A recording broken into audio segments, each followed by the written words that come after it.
The night Adeline Marsh packed her overnight bag and walked out of the Harlow estate, she did not slam a single door. That was the part people never understood when she told the story later, if she ever told it. They always expected the tears, the screaming, the thrown wine glass. They expected her to fall apart in some dramatic way that would make her look fragile and him look powerful.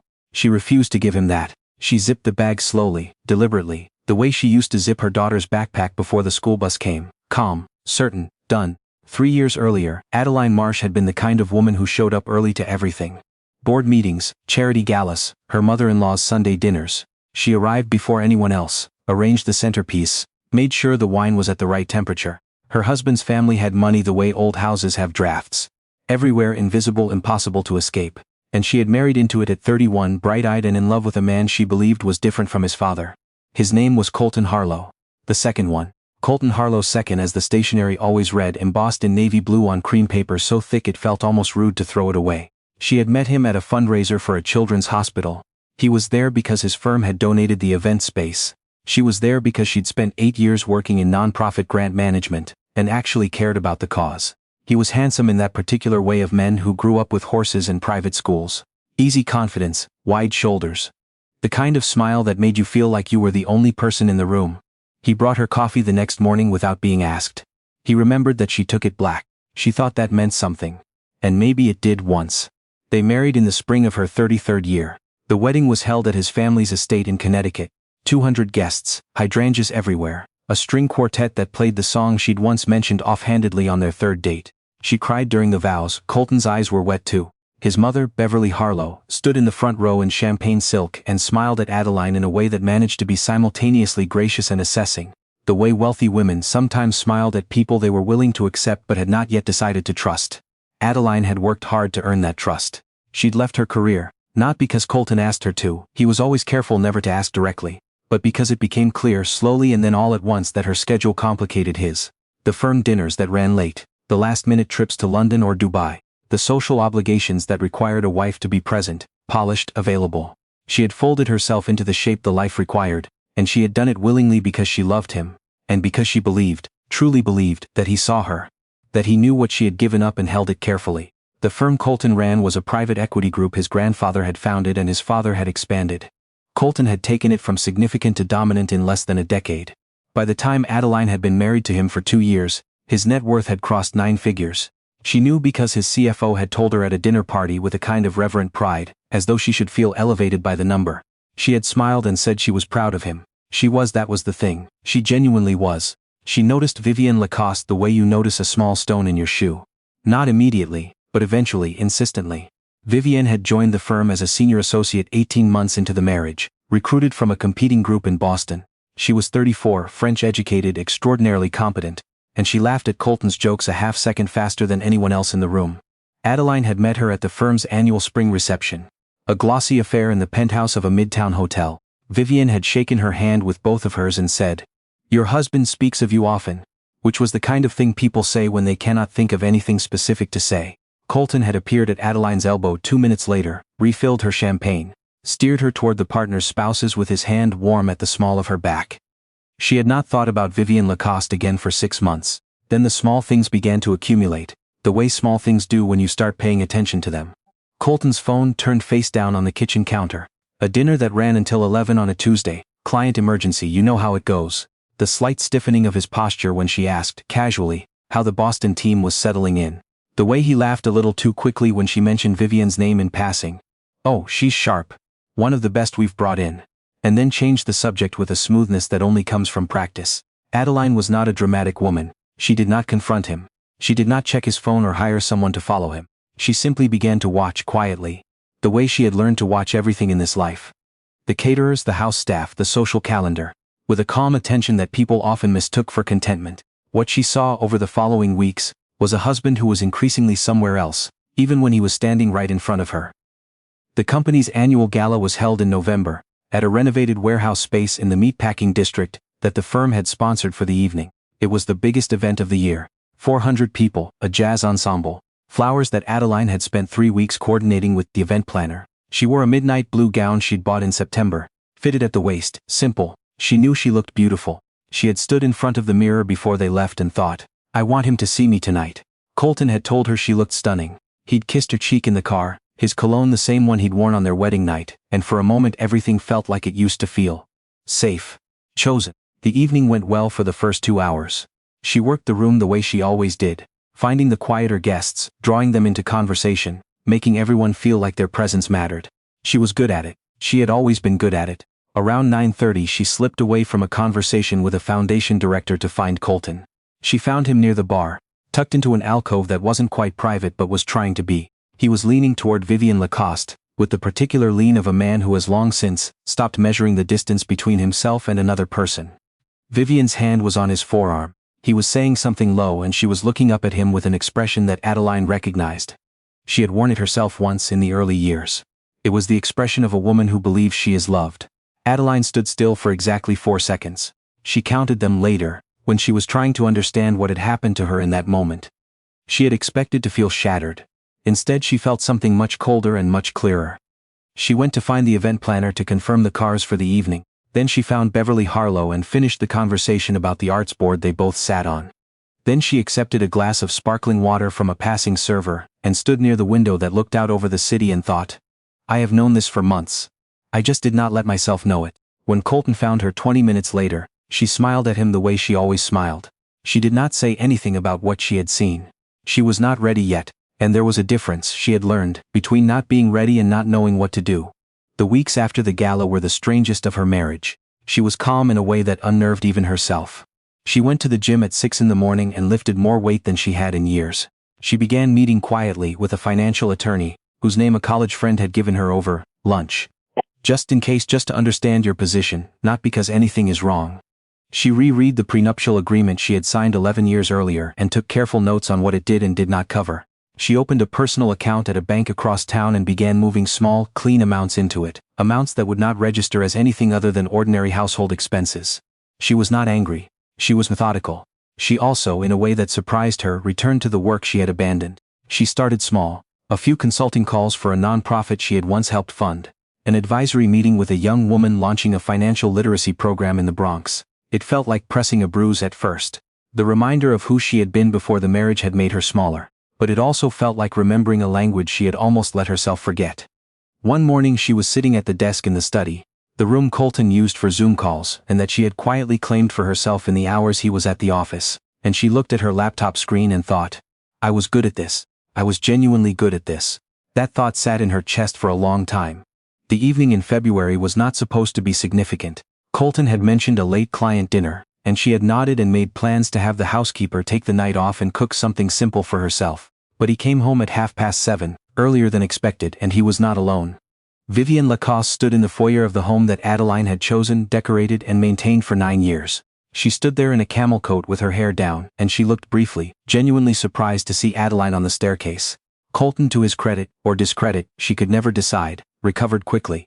He said something about a document that needed signatures, something about the car service being delayed, something that began to crumble even as he said it because he could see, from Adeline's face, that she was not going to pretend. She did not pretend. She came down the last 4 stairs slowly. She looked at Vivienne Lacoste once, directly, without malice, without drama. Just a clear level look that lasted perhaps 2 seconds. Then she turned and walked past Colton toward the kitchen. She heard him saying something behind her. Her name, Adeline. Please, it's not. But she was already past the range of whatever sentence he was about to construct. She poured herself a glass of water at the kitchen sink and stood looking out the window at the back garden. The hydrangeas she had planted 3 springs ago were bare now in the February cold. She had bought them because hydrangeas had been at their wedding. She thought about that for a moment. Then she went upstairs. She did not pack everything. She was deliberate about that. She took what she needed for several weeks. Clothes, her laptop, the folders she had carefully organized over the past 2 months, her grandmother's earrings from the jewelry box, the small framed photograph of her and her college roommates that had lived on her nightstand for years. She did not take the engagement ring. She left it on the bathroom counter where she knew Colton would see it first thing in the morning. She rolled her bag to the front door. Vivienne Lacoste was no longer in the foyer. Colton was. He stood at the bottom of the staircase and he looked. She would remember this clearly. He looked genuinely frightened. Not guilty, not ashamed, but frightened. The specific fear of someone watching something valuable walk out of reach. Adeline. His voice was different, lower. Please, we can talk about this. Whatever you think you saw. I know what I saw, she said. I've known for months. He was quiet for a moment then. Where are you going? She thought about that. Somewhere that isn't here, she said. She opened the front door herself. The February air was cold and sharp and utterly indifferent, and she stepped into it without looking back. She stayed at the Whitmore Hotel for the first 2 weeks, a small quiet place on the Upper East Side, that she'd once stayed in for a friend's bachelorette weekend and remembered because the rooms were calm and the staff minded their business. She ordered room service most nights. She slept more than she had in years. She did not cry until the 4th day, and when she did it was less about Colton than about the version of herself she'd spent 9 years slowly hollowing out to make room for his life. She called her attorney on day 3. She called her college roommate Diane on day 5 and said only, "I left Colton," and Diane had said, "I know, come for dinner." She did not call Beverly Harlow. She did not read the texts Colton sent, which were numerous and grew increasingly urgent, then apologetic, then quiet, with a silence that felt more like strategy than grief. What she did do was work. The woman she had been before the marriage had spent 8 years building something she understood deeply. How organizations with money and missions found each other. How funding moved, where the gaps were, how to close them. She knew the landscape. She knew the people in it. And she had spent 9 years attending every important dinner, every significant event, every board meeting that Colton's world required. Which meant she also knew, fluently, the people with the money. She began making calls. Not frantic calls, quiet ones. An old colleague who ran a foundation in Chicago. A woman she'd met 3 years ago at a gala who had mentioned wanting to redirect her family's philanthropic giving, but not knowing where to start. A program officer she'd once helped through a difficult grant cycle who had since moved to a major donor family office. She was not asking for favors. She was offering something real. Her expertise, her network, her decade of watching how the two worlds, old money and social impact, spoke past each other, and the specific, learnable skill of making them understand each other. By the end of the first month she had 3 consulting clients. By the end of the 3rd month she had incorporated a small advisory firm, Marsh Partners, and had moved into a 1-bedroom in the West Village that she had chosen entirely for herself. Good light, high ceilings close to the river. She bought her own hydrangeas for the window box, white ones, this time. She heard about Colton through the usual channels, the kind of social osmosis that comes from sharing a world with someone for 9 years. She heard that he had tried briefly to continue seeing Vivienne Lacoste, and that it had not survived the pressure of becoming public. She heard that Beverly Harlow had called the situation unfortunate, and declined to comment further. Which told her everything she needed to know about Beverly Harlow's priorities. She heard that the divorce was taking longer than Colton had expected, because Adeline's attorney was thorough and patient, and had identified several assets in the prenuptial agreement that did not mean what Colton's team had originally assumed they meant. She did not take pleasure in any of this. She did not take pain in it either. It felt mostly like weather in a city she no longer lived in. What she noticed instead was the quality of her own mornings. She woke before her alarm. She made her coffee black, the way she had always preferred it, and she drank it standing at the kitchen window watching the light change over the river. She ran 3 miles most days. She had dinner with friends she had been too busy, too scheduled, too married to see properly. She laughed at things that were actually funny. She was becoming slowly and deliberately a person she recognized. Marsh Partners won its first major contract 14 months after she incorporated. A strategic partnership framework for a large healthcare foundation that wanted to restructure its community investment portfolio. The project ran 9 months and led directly to 2 referrals, one of which was a family office with assets under management that made her early clients look like a practice run. She hired a deputy director, a young woman named Priya who had the same sharp instincts and principled stubbornness that Adeline had once had and had spent years talking herself out of. She stood in the small conference room of the office she now rented. 2 rooms in a building on Hudson Street, good coffee machine, walls the color of old linen, and she thought about the woman who had arranged hydrangeas for other people's parties and smiled through dinners she had not been invited to so much as deployed. She thought about her with something that was not quite pity and not quite pride, something more like, "I see you. You did what you had to do. You are done now." The divorce finalized on a Wednesday in April. Her attorney texted. She was in the middle of a client call and she glanced at the message and then finished the call. Because the call was about something real. She went for a walk afterward, down to the river, the way she often did when she needed to think without structure.